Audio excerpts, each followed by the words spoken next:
Hey guys, welcome back to our channel. In this tech tutorial video, we're going to show you how you can enable the I'm mentioned feature in your projects and charts on GanttPro in 2026, for example, with if one of your coworkers or friends or contacts mentioned you and you would like to see who mentioned you and in which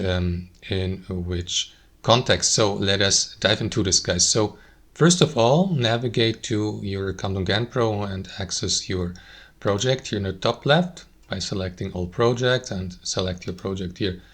And what you need to do, guys, is enable the mentioning feature and also notifications for it, so that you may be notified if someone mentioned you. So to do that, click into that gear icon in the bottom left.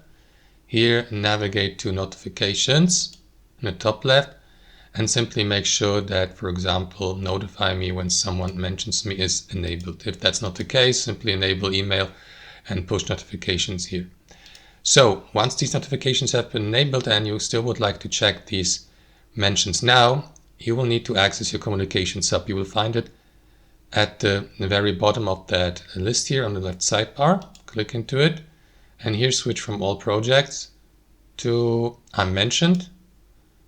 And here, guys, you will see, for example, if someone has mentioned you for a specific task, like a request or a question. And that's it, guys. That's how I do it. Let me show you also how you can mention someone if you don't know how to do that. Let's say, for instance, let us access this task here for demonstration purposes. Let me double click into it to access its customization. So you can leave a comment for a task or a milestone or a subtask here at the bottom. And after that, simply use the add button on your keyboard and then select the user from that list below.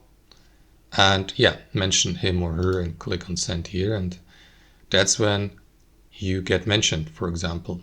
That's it. Thanks for watching. Hope you enjoyed it, got some value from it, and we'll catch you later.